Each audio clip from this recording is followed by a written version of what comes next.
సాయి తదనంతరం నువ్వు బాధపడకక్క, మేము మీ అన్నలుగా తమ్ముళ్ళుగా మిమ్మల్ని ధైర్యంగా ముందుకు నడిపిస్తామని చెప్పి నాకు నడిపించిన ఎంతోమంది, ప్రోత్సాహాన్ని అందించిన వాళ్ళు ఎంతోమంది ఉన్నారు. వాళ్ళందరికీ కూడా కృతజ్ఞతలు.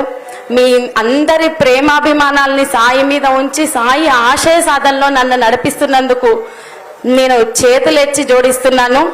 నేను ఈ అమరచింత వాసిని, ఈ అమరచింత బిడ్డనని చెప్తున్నా, ఈ అమరచింత బిడ్డనని గర్వంగా చెప్పుకుంటున్నా.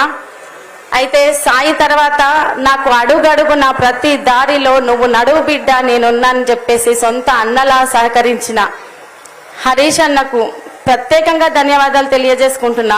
ఈరోజు హరీష్ అన్న అమరచింతకు వచ్చినందుకు అది విగ్రహం అయినప్పటికీ కూడా మా అన్న నా కోసం నా ఊరికి వచ్చిండని సాయి చంద్ ఖచ్చితంగా కన్నీళ్లు పెట్టుంటాడు. అది ఆనంద బాష్పాలతో కన్నీళ్లు పెట్టుంటాడు.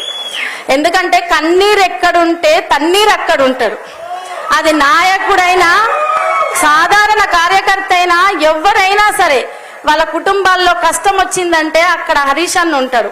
మొట్టమొదట సాయి చంద్కి అలా జరిగినప్పుడు హాస్పిటల్కి వచ్చి కేర్ హాస్పిటల్కి వచ్చినప్పుడు హరీష్ అన్న బాధపడింది, ఏడ్చింది. ఎప్పుడు తలుచుకున్నా కూడా మా గుండెలు బరువెక్కి ఇక ఆ సందర్భాన్ని గురించి మేము గుర్తు చేసుకుంటే ఆ బాధ వర్ణించడం అనేది వర్ణనాతీతం.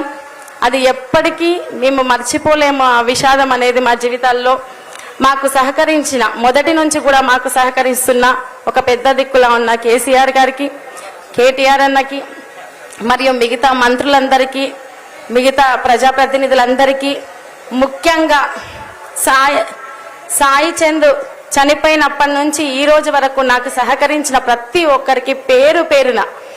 ఎందుకు ఆ విగ్రహం ఊరి మధ్యలో బస్టాండ్ దగ్గర రోడ్డు మీద పెట్టానంటే సాయి చంద్ చరిత్రను ప్రతి ఒక్కరు తెలుసుకోవాలి.